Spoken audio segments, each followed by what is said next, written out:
Oi, gente.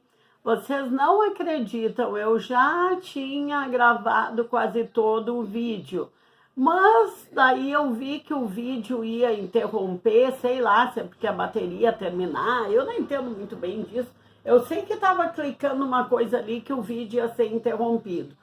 Daí, para eu não colocar dois vídeos no mesmo assunto, como eu já fiz algumas vezes, acho muito cansativo, então eu vou começar o vídeo de novo. Mas agora eu não sei se vai ficar igual, melhor, pior, mas vamos lá.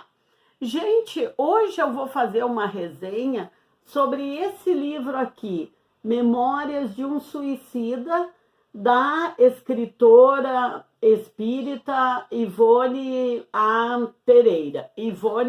Pereira. Essa escritora, Ivone Amaral Pereira, embora ela não seja, nunca tenha sido muito divulgada pela mídia, ela é uma escritora importantíssima para a doutrina espírita. Muitos livros, ou seja, praticamente todos os livros dela, ela descreve como é a vida no que nós chamaríamos assim no plano astral ou no plano espiritual. Esse Memórias de um Suicida, ela descreve, melhor dizendo, o Camilo Cândido Botelho descreve como é a vida dos suicidas desde o momento que eles se suicidam, que passam pelo chamado Vale dos Suicidas, depois passam pelo hospital, pronto-socorro, alguns vão para o manicômio, né, onde eles vão tratar lá seus problemas psíquicos, outros vão para a universidade, outros vão estudar Esperanto, que foi um tipo de idioma comum a todos os outros idiomas, seria um idioma que seria uma língua, uma língua única, um idioma único para todo mundo, que na década de 80 se falava muito no Esperanto. E pelo livro aqui, Memórias de um Suicida, a gente vê que no plano astral tem até cursos de Esperanto. Mas pelo jeito, na primeira tentativa, que aqui na Terra foi lá na década de 1980, eu digo a primeira tentativa forte mesmo, né? Porque outras já tinham acontecido. Mas quando muito se falava no Esperanto, durou, eu acho que mais ou menos aquela década de muitas notícias a respeito e meio que se apagou. Talvez o mundo espiritual, numa outra oportunidade, vá fazer uma outra tentativa. Mas antes de falar do livro, e na verdade eu quis falar muito mais dos autores do que propriamente da história do livro, porque vocês sabem, eu não sou muito de fazer resenha, porque eu sou de uma outra geração e eu gosto de, quando vou falar sobre um livro, eu falar tudo sobre o livro, eu contar a história do livro, contar detalhes, como é que iniciou, como é que terminou, né? Fazer uma reflexão a respeito. Por que terminou assim? Não poderia ter terminado de outra forma? Mas eu sei que agora, nessa nova geração, nesse novo contexto, né, nesse novo olhar sobre as histórias, a geração de vocês mais jovem, e até a minha geração, os que se adaptaram tão bem a isso, eu me adaptei muito bem à nova geração, mas isso de contar histórias, não. Porque eu adoro ouvir as histórias até o fim e eu adoro contar as histórias até o fim. Então, eu digo sempre, se eu tivesse que ter um canal só de resenhas, em literatura brasileira, eu ia ter, assim, muita resenha. Olha, eu podia fazer vídeo toda hora, sem exagero nenhum, deixando a humildade de lado, não por eu ser uma grande estudiosa, mas por aquilo que a gente fala que a repetição leva à perfeição. Então, imaginem, eu sou professora de literatura brasileira e portuguesa desde lá mais de 40 anos, porque eu tenho 65 anos. professora no ensino básico e no ensino superior, né? No ensino superior, nos cursos de letras. Então, vocês imaginem quantas vezes eu já li, reli, contei as histórias dos livros da literatura brasileira e da literatura portuguesa. Então, eu faria com todo o prazer, com toda a satisfação. Só que como eu não posso dar muitos detalhes para não dar o que hoje vocês chamam de spoiler, né? Então por isso eu faço pouca resenha. Eu até me dei o trabalho de contar ali nesse nosso canal dos 171, se não me engano, vídeos que nós temos, 20 e um pouquinho, 22, 23 são de resenhas, porque eu não faço muita resenha. Mas deixa aqui, gente, eu quero falar tanto do Camilo Castelo Branco, porque é o espírito dele, aqui ele tá com o nome de espírito, Camilo Cândido Botelho. Mas a gente conheceu esse espírito aqui encarnado na Terra, era o Camilo Castelo Branco, escritor português, muito famoso, sobretudo com aquele... meu Deus! Amor de Perdição, aquele romance Amor de Perdição, que já foi como é que se diz? Tema de novela, novela da Record, da antiga... Hoje eu tô para me esquecer dos nomes. Como é que era? Manchete, da antiga TV Manchete. Já foi tema de filme, adaptado, é claro, a história do Amor de Perdição. Então, o Camilo Castelo Branco, ele morreu aos 65 anos, ele se suicidou com um tiro na cabeça. E ele chegou lá no Vale dos Suicidas, conforme ele dita aqui, em 1891. É bem interessante que quando eu li esse livro, eu estava lendo também o livro A Falência, da Júlia Lopes de Almeida. E A Falência também começa em 1821, aliás, em 1891. E na Falência, o chefe da família, não vou dizer os protagonistas, porque depois são as mulheres que protagonizam aquele livro, A Falência. Um outro dia eu faço uma resenha sobre ele. Ele também começa a história em 1891, só que aqui na Terra, e esse em 1891, só que no plano astral, né?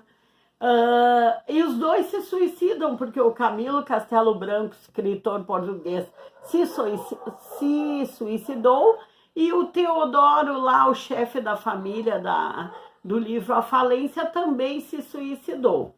Então, assim, falar um pouquinho do Camilo Castelo Branco, da Ivone Pereira, da Ivone Amaral Pereira, né, que é a escritora desse livro, e do Camilo Cândido Botelho, que é o pseudônimo que o Camilo Castelo Branco ele escolheu para utilizar enquanto estivesse no plano astral, ditando os livros para Ivone Pereira, que estaria aqui encarnada, tá?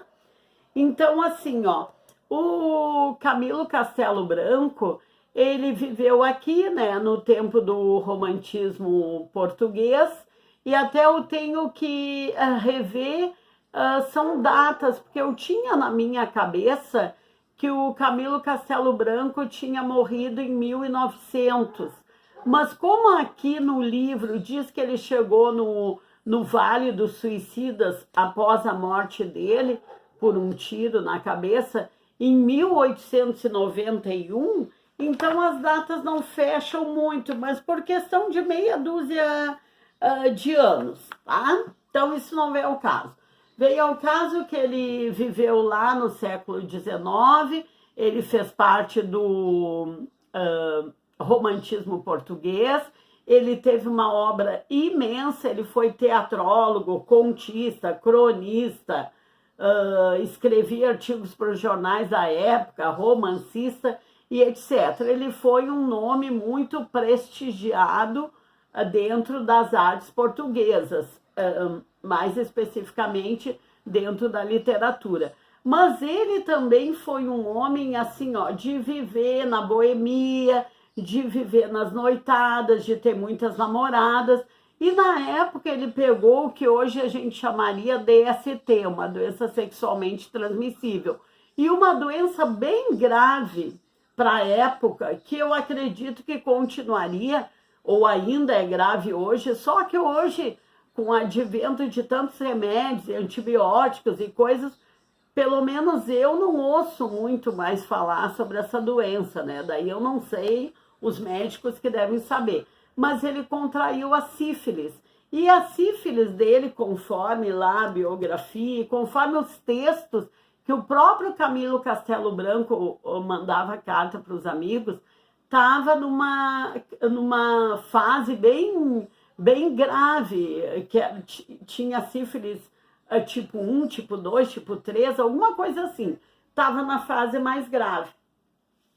E um dia ele soube de um oftalmologista novo ali na região, muito famoso, que estava prestando serviços muito bons, e escreveu para o oftalmologista e contou do que ele estava passando com a doença, né? Porque a sífilis dele atacou os olhos, porque segundo, né, ele dizia nos textos dele, a gente ouve falar, quando a sífilis é muito grave, ela ataca o sistema neurológico e, por sua vez, no caso dele, o que afetou foi os olhos. A ponto que conta os biógrafos dele, e ele mesmo, na carta que ele próprio escreveu para esse oftalmologista, que ele tinha hemorragias horríveis, escorria sangue dos olhos dele. Tanto que ele contou na carta para o próprio oftalmologista que um dia ele estava querendo ler alguma coisa e ele só viu quando caiu um borrão enorme vermelho em cima do que ele tentava ler, que era a hemorragia que ele tinha pelos olhos que chegava a pingar. Então, gente, tomara que eu não tenha que gravar tudo de novo. Agora já tá piscando uma coisa ali que eu não sei se vai acabar alguma coisa, mas vou seguir. Então, gente, o Camilo Castelo Branco morreu, foi para o Vale dos Suicidas, né? Onde, em tese, vão as pessoas que se suicidam, um lugar muito horroroso, um lugar de muito sofrimento, de muita sujeira, de muito frio, de muitos gritos, de muita dor. E depois, com o tempo, ele foi resgatado por uma equipe de médicos, de enfermeiras, que levou ele para o hospital. Depois, alguns deles, porque eles estavam em grupos, foram para o chamado manicômio. Outros que conseguiram recuperar a lucidez rapidamente, como foi o caso dele, ele foi estudar, foi para a universidade, tudo no plano astral. Foi aprender o Esperanto, né, que é aquele idioma que, segundo o Espiritismo, na década de 80 se falava muito nisso. Depois, meio que foi uma tentativa, eu digo uma tentativa espiritual que ainda não deu certo, porque já houve várias tentativas, a da década de 80, de 1980, que eu me lembro que foi mais forte, assim, né? Mas depois não se falou mais muito. Eu não tenho ouvido muito falar sobre o Esperanto, que seria o idioma que todos nós entenderíamos, independente da nossa língua materna ser português, inglês, francês, italiano e etc. Mas lá o Camilo Castelo Branco também foi aprender Esperanto e assim por diante. E no livro ele conta histórias dos companheiros dele lá do Vale dos Suicidas, companheiros que também tinham se matado companheiros como o Mário, que ele se suicidou porque ele, por ciúmes, um ciúmes descontrolado da esposa ou namorada, ele estrangulou, né, com as mãos ali, até ficou apertando, até a amada, que não era amada, logicamente, né, porque quem ama não faz isso, até ela morrer, e depois que ela tinha morrido, ele mesmo também se suicidou. Então, no caso deste amigo dele, conhecido, que viram amigos lá, depois ele veio a reencarnar daí sem as mãos, porque ele não usou as mãos devidamente enquanto ele estava na última encarnação dele. Então, ele veio a reencarnar assim. Mas assim, ó, eu tenho, no final das contas, eu tenho 3 escritores para falar, né? Eu quero falar sobre a Ivone Pereira, que foi a médium que psicografou esse livro. Eu quero falar sobre o Camilo Cândido Botelho, que ditava muitos livros para a Ivone Pereira, né? Mas a Ivone Pereira morreu em 1984, e nesse meio tempo, segundo o livro, a gente pode deduzir que o Camilo Cândido Botelho, que na verdade é o Camilo Castelo Branco, já reencarnou. Então agora eles estão ao contrário. O espírito do Camilo Castelo Branco já reencarnou, e a Ivone Pereira, que era a escritora que psicografava as histórias que ele ditava, ela que desencarnou. Então agora eles estão em planos opostos. Antes a Ivone estava aqui na Terra e o Camilo Castelo Branco estava no plano astral. Agora o Camilo Castelo Branco reencarnou aqui na Terra, em algum lugar, né? A única coisa que a gente sabe que diz no livro é que ele encarnaria, ficaria novamente cego aos 40 anos, como foi lá na encarnação dele de Camilo Castelo Branco, e morreria aos 60. É a única coisa que a gente sabe que diz aqui no livro, tá? Um ponto bem interessante é que, assim, ó, quando ele escreveu para esse oftalmologista, ele marcou para o oftalmologista, perguntou para o oftalmologista se ele poderia dar uma consulta em casa, já que ele não conseguia se locomover. E o oftalmologista foi.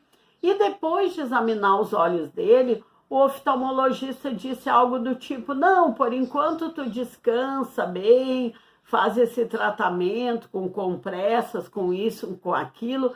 Deu um tratamento ali paliativo e disse: quando tu estiveres bem forte, daí sim a gente faz um tratamento mais incisivo, alguma coisa assim. E terminou a consulta. E quando a mulher do Camilo Castelo Branco estava levando o médico até a porta, os dois ouviram um tiro, ela e o médico. Era o Camilo Castelo Branco que já tinha se dado um tiro na cabeça. Então, os biógrafos e os amigos mais próximos do Camilo Castelo Branco dizem que não sabem se o Camilo Castelo Branco marcou essa consulta com o oftalmologista com uma vaga esperança de ainda ter um tratamento, ou ele já marcou de propósito para se suicidar justamente em um momento que o médico ainda estivesse ali dentro da casa e o médico pudesse tomar as providências ao lado da mulher dele. Ele teve esse cuidado para não deixar a mulher dele sozinha em casa com ele morto, né? Porque ele ficou com medo que a mulher tivesse, né? Sei lá, quem ouve um tiro, vai lá, o familiar está morto, né? Então, ele talvez tivesse tomado essa providência de ter uma consulta justamente no dia que ele pretendia se matar. Daí, ele se matou. Ele foi surpreendido, como ele diz aqui no livro, que de uma hora para outra ele se acordou, vamos dizer assim, nesse Vale dos Suicidas. Então ele se acorda com muitos gritos, com muito frio, com um cheiro horroroso lá nesse vale, com gritarias, com gente bem desesperada, alucinada, um lugar tenebroso mesmo, esse Vale dos Suicidas. E ele via que volta e meia chegava uma equipe de muita luz e resgatava alguns e levava, né, para um outro lugar que eles não sabiam onde era, e alguns deles que já tinham perdido a lucidez nem queriam ir, com medo que fosse um lugar pior ainda e que aqueles que estavam ali para resgatar os sofredores fossem gente pior, se fazendo de boazinha, de tão desesperados que eles estavam. Até que um belo dia chegou a vez do Camilo Castelo Branco com os companheiros ali que estavam no Vale dos Suicidas. Depois, com o tempo, quando o Camilo Castelo Branco foi recuperando a sua lucidez, foi podendo entender que ele não tinha morrido, podendo entender que o nosso espírito é imortal, que a gente morre aqui, mas como eu ensino meus filhos desde criança, morrer é dormir e acordar em outro lugar, seja que lugar for esse, né? Porque cada um acorda num lugar diferente. O Camilo Castelo Branco, por própria vontade dele, adotou o nome de Camilo Cândido Botelho. Na verdade, Botelho já era um dos sobrenomes do Camilo Castelo Branco, porque o Camilo Castelo Branco era Camilo Ferreira Botelho Castelo Branco. Então ele adotou um dos sobrenomes dele que ele tinha ainda, vou dizer, em vida encarnada, né? Porque em espírito ele ainda está vivo, né? E daí aqui ele conta várias histórias dos companheiros dele, como é que eles eram aqui na Terra, como é que eles chegaram no Vale dos Suicidas, ou como é que eles quiseram encarnar, de que forma um dos amigos dele, conforme eu acho que eu disse agora no vídeo que eu acabei apagando, o Mário, como ele tinha estrangulado a mulher, ele quis encarnar sem as mãos, né?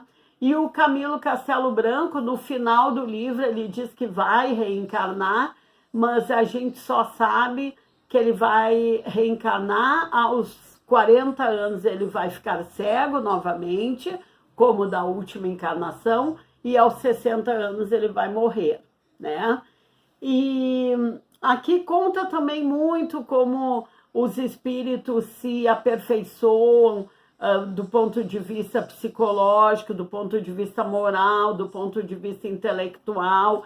É um livro muito bom, mas eu digo para vocês assim, ó, o livro tem 526 páginas e a gente pode dizer que é uma linguagem bem rebuscada, porque esse livro foi publicado lá bem no início da década de 1950, bem no início, e ele foi escrito pela Ivone Pereira, foi psicografado pela Ivone Pereira entre a década de 1920 e 1940. Então é uma linguagem bem rebuscada que nem todos nós estamos acostumados a ler, né?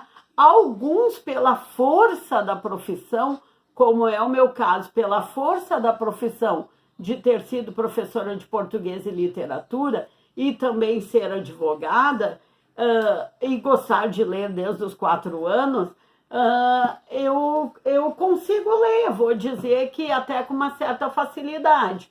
Mas assim, também pela minha idade, né? Porque eu tenho 65 anos, então eu peguei lá, quando eu comecei a ler, há 61 anos atrás, o tipo de linguagem era bem outra, né? Então, muitos de vocês que são jovenzinhos, que têm 20, 30 anos, não se culpem, porque por às vezes terem preguiça ou dificuldade de ler um livro que a linguagem é muito rebuscada, muito sofisticada, não é a culpa de vocês. É que vocês vivem em uma outra época, vocês têm outras leituras, o importante é a gente ler, tá? Então, esse livro aqui é muito bom e, na verdade, o que eu queria falar era isso, que os livros espíritas da Ivone Pereira são maravilhosos. Ela foi uma escritora espírita maravilhosa, importantíssima, ao lado de Chico Xavier e tantos outros da sua época. Ela foi muito importante e a mídia nunca deu tanto valor assim, né? Eu costumo dizer em relação à literatura espírita, só para concluir, que quem codificou foi Allan Kardec, quem consolidou foi o Chico Xavier, e quem popularizou a ponto de muitas pessoas que nem espíritas são gostarem muito de ler os livros espíritas foi a Zíbia Gasparetto. Mas ao lado de Chico Xavier, nós temos também a Ivone Pereira, né, que escrevia na mesma época. E ao lado da Zíbia, nós também temos Marcelo César, nós também temos Mônica de Castro e etc, tá? Então, é esse livro aqui, Memórias de um Suicida, que eu sugiro como uma leitura espírita maravilhosa, tá, gente? Eu não sei se eu misturei, falei um pouco do escritor Camilo Castelo Branco aqui na Terra, um pouco do espírito dele, Camilo Cândido Botelho, no plano astral, um pouco da Ivone Pereira aqui, dei uma misturada, mas quem quiser saber a vida após a morte, a vida no plano astral fica melhor, né? Porque morrer a gente não morre. A vida depois da morte física, tá? Leia esse livro, ele é muito bom. E quem não gosta de leitura muito sofisticada, muito assim, vai lendo aos pouquinhos, porque o livro é dividido em vários capítulos. Então, lê um capítulo, lê outro, e são capítulos curtos, tá? Então, é isso, gente. Deixa eu ver, vai até que capítulo, procurando aqui. Tá, eu procurando e ali rodando, né? Se cair, você já sabe. Já vai cair. Vai até o capítulo 22. 22, tá? São 22 capítulos. Então, vou desligar aqui antes que caia. Porque tá a luzinha ali só fazendo uma coisa ali que eu não sei o que é.